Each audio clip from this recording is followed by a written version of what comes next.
We're not doing this, right? I mean, you won a preseason game. Like, who cares, right?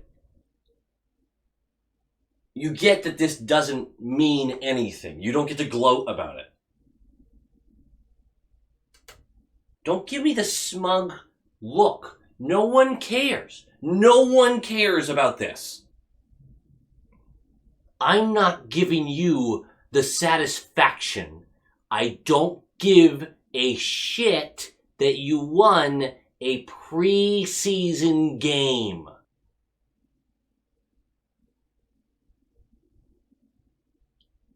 Fuck you. We are so back. Low quality fans of a high quality Bruins team, welcome back. No, that's not it. That's not it. I think I'm rusty. I think the correct line is, that is a dub! Oh, feels good. Feels good. Feels good to say that again. You know, I feel like I'm going to be saying that a lot this year. Do I actually feel that way? Who knows? But it was a dub tonight, the first preseason game. If I see one of you guys or gals in the comments saying, calm down, it's just a preseason game, I swear to God, I'm going to lose it. I know what this is. Can I just talk about the hockey? Can I just do it? You want to be excited? I want to be excited. Let's talk about it. A deep dive into how many NHL players we had playing versus NHL players they had playing versus it doesn't matter. It's not worth it. It's a variety across both teams. The competition isn't going to be as stiff as it were in an NHL game. These are, I mean, we're going 3/4 speed for most of it, picked up in the third there a bit, but let's not pretend they were going all out the whole time. They weren't. Here's how the lines broke down. You've got Van Riemsdyk, Patra, DeBrusk. Fun line. Richard, Geeky, Frederick, Greer, Beecher, Brown. I have Farinacci written down there. I don't know why. Harrison, Magna, Lysell. Lysell on the fourth, which was interesting. Defensively, and to point this out, Brown did not finish the game. I don't believe he had a shift since the beginning of the second. Defensively, Zaboral, who did not finish the game, did not play the third period. Regula, Callahan, Walsh, Wotherspoon, Mitchell. A couple bright moments for a few of those guys. And then Bussi and Kaiser were your goaltenders. Bussi was something else, man. He was, whoo! We'll get there. Immediate thoughts. Lysell on the fourth with no NHL players. Patra on the first with 2 NHL players. I think they did that for opposite reasons, where Lysell, they know he's going to get the reps through the preseason. They're not worried about doing it right away. Patra might only stay in camp for a couple of games, so they're giving him opportunities right away. Patra is forcing the issue, making sure that he stays in camp as long as possible. That's pretty clear.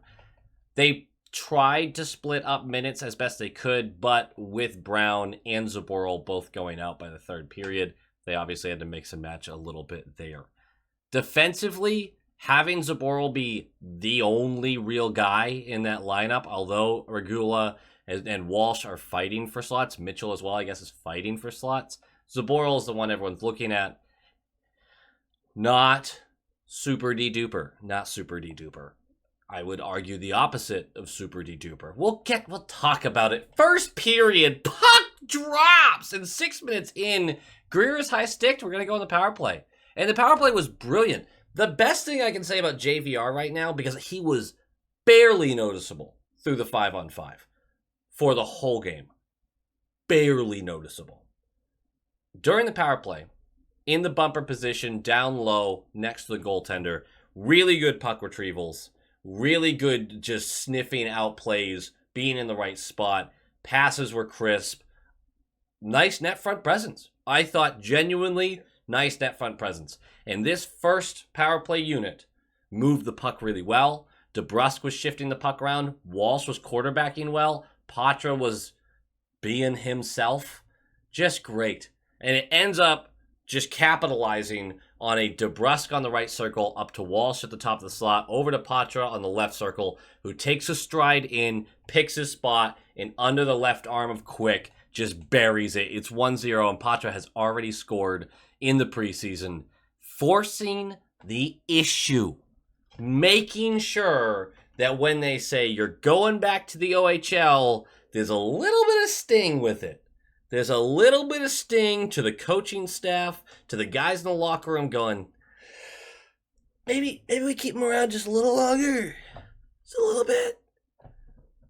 I can't believe how dumb this kid is making me sound. I don't know. Maybe I'll find the clip before editing's done. Maybe I won't. I don't know. I didn't like the pick. I didn't like the Patra pick. I didn't think his game would translate. And so far, it looks like it's translating really well. Really, really well. Anyway, we'll move on. 4:50 left of the first period. That flew by. Just very few whistles. Riley Walsh is going to go for tripping. We're going to go to the penalty kill. It's a good kill largely because of Bussi. And with 0.1 seconds left of the first period, Mitchell is going to go for tripping. So we're going to start the second period with 2 minutes of penalty kill. That first period, the biggest note I really have, other than Patra looking great and, you know, the fluidity of it all, Patrick Brown doing himself no favors. He was not good. His first touch was really poor. His skating wasn't good enough. He wasn't keeping up with plays. I know they signed him for like just in case, but I didn't like that. I didn't like what I saw at all. But we move on to the second period. Lucky not to get scored on in this penalty kill again because of Bussi. 2 posts by the Rangers. There are times where I give credit to goaltenders for missed shots. Hitting a post and it going out is a missed shot.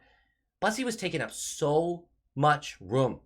It was so difficult for them to get anything going that got him out of position. He was so quick to get in on the spot, and he was so big once he was there for a guy who, if you watch him play, gets low a lot.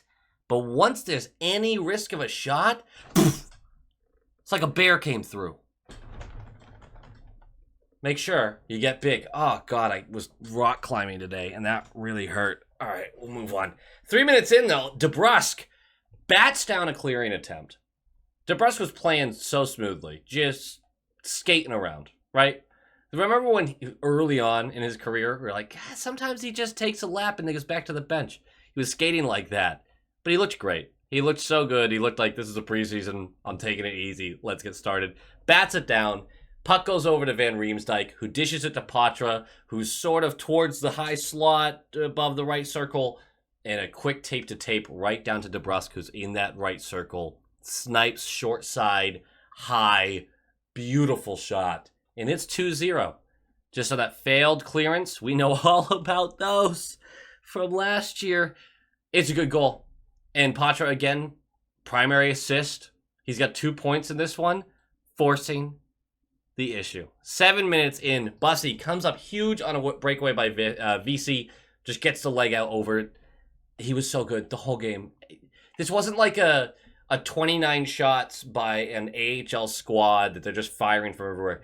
If Money Puck's expected goals was up, had to be in the 3.5 area. Had to be. Bussi was incredible. Just tight. 8 minutes in.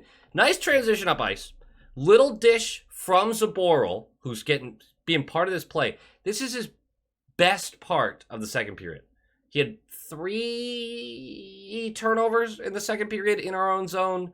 Not physical at all. In the first, I thought he looked pretty good, pretty responsible. In the second, it was the complete opposite. It was actually exactly how last year went for me, where first, when he started, I was just like, yes, Zaboral, please, yes, take the next step. And then immediately just, poof. It's so frustrating to watch that guy. Anyway, little dish on the logo up to Beecher, who's just using that speed. And if you listen to the Short Shift Pod, or listen to me talk about Beecher in the past, I talk about his offensive ineptitude. Breakaway, 5-hole on Jonathan Quick. If this was 8 years ago, that would have been really impressive to get Quick like that. It is 2023. It's still impressive. Beecher's speed and athleticism are so fun to watch. It was a great play by Beecher. Great heads-up play by Zaboral. Let's give the kid some credit. Beecher was solid. And it's 3-0 just like that. 6:42 left. Mitchell goes for interference. We're going to the penalty kill. Killed it once again, largely because of Bussi. 2:22 left. Richard for high sticking. Going to the penalty. Killed it once again. Huge saves from Bussi. Penalty kill. Big saves from Bussi. Kill it. That's the order. Our penalty kill didn't even look that good, in my opinion. We went 100% on him, but whatever. DeBrusque, the whole period, was just exactly what you want to see. Feels like he's in game shape and he's taking this casually already. Like, I'm so excited. He might score 10 goals in the first 14 games. I'm just so excited for what he's going to do this year. Third period, and again, 2 huge saves around the 4-minute mark for Brandon Bussi. Oh, he's not going to sniff the NHL ice without an injury this year, and he's just showing out. 5 minutes in, Lysell for tripping. He was not good. Oh, man, what a frustrating. It's just a bummer to see the guy you're excited about, and thank God we have Poitras to talk about right now, because Lysell's not doing it right now. Penalty kill, though. And during the penalty kill, I told you the order earlier. It's a cross crease, no one on the left side, wide open Brudzinski. Wide open. Bussi is all the way on the opposite side of the net. I'm sure you can guess what happens next. The shot. He comes across. The glove. Snags it. No goal.